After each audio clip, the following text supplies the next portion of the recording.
যদি পাপ হয়ে যায় হতাশ হবেন না, পাপ হয়ে গেছে হতাশ হবেন না। ওযু করবেন, জায়নামাজে দাঁড়াবেন, 2 রাকাত নামাজ পড়বেন, ওই পাপের কথা আল্লাহকে বলে ক্ষমা চাইবেন। ইনশাআল্লাহ আল্লাহ পাক আপনার গুনাহকে নেকি দিয়ে পরিবর্তন করে দিবেন ইনশাআল্লাহ। যতবার পাপ হবে ততবার নামাজে দাঁড়াবেন, ততবার ওযু করবেন, ততবার 2 রাকাত নামাজ পড়বেন এবং আল্লাহর কাছে ক্ষমা চাইবেন। ইনশাআল্লাহ আল্লাহ মাফ করে দিবেন। শয়তান আপনাকে হতাশ করতে চাইবে, ফ্রাস্ট্রেট করতে চাইবে।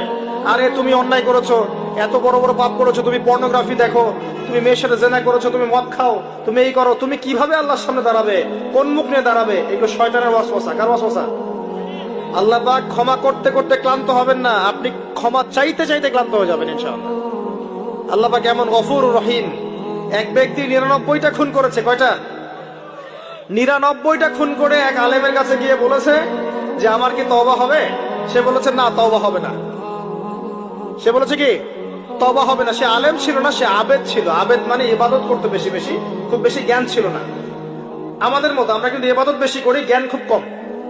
তো সে ছিল আবেদ, সে বলেছে না তওবা হবে না। তো ও বেটারেও কোপ দিয়ে 100টা খুন করে ফেলেছে, 100 ফিলাপ। এবার সে চিন্তা করছে যে আমি কি করব। আরেকজন আলেমের কাছে গিয়ে বলছে আমি 100টা খুন করেছি, তওবা হবে? এই আলেম সত্যিকারের আলেম ছিলেন, তিনি বলেন হ্যাঁ তওবা হবে, তুমি ইস্তেগফার করো এবং এই এলাকা থেকে চলে যাও, অন্য এলাকায় গিয়ে থাকো, অন্য একটা এলাকায় গিয়ে থাকো, এখানে তোমার স্মৃতি জড়িত আছে, অন্য জায়গায় হিজরত করে গিয়ে থাকো। তো সে ব্যক্তি চলে গেল, যাওয়ার পথে তার মৃত্যু হয়ে গেছে। আল্লাহ পাকের ফেরেশতা চলে এসেছে, আযাবের ফেরেশতা এবং জান্নাতের ফেরেশতা, তারা নিজেদের মধ্যে এখন তর্ক করছে কে রূহটা নেবে, আত্মাটা কে নেবে।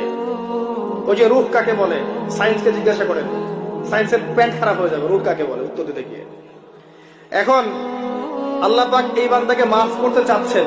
তিনি কি করলেন? আল্লাহ পাক কৌশল করলেন। তিনি বললেন জমিনটা মেপে দেখো, ফেরেশতারা তোমরা জমিন মেপে দেখো, সে যেখান থেকে বের হয়েছে সেখানকার দূরত্ব বেশি না যেখানে যাচ্ছিল ওখানকার দূরত্ব বেশি। এবং আল্লাহ পাক জমিনকে আদেশ করলেন এই জমিন তুমি লম্বা হয়ে যাও। জমিন আল্লাহর আদেশ শোনে না? এই পাহাড় আল্লাহর আদেশ শোনে না? শোনে। পাহাড়ে যা হচ্ছে, আল্লাহ রাব্বুল আলামিনের গজব চলে আসলে এই পাহাড় দেখবেন মানুষের উপর গজব ফেলবে ইনশাআল্লাহ তাআলা।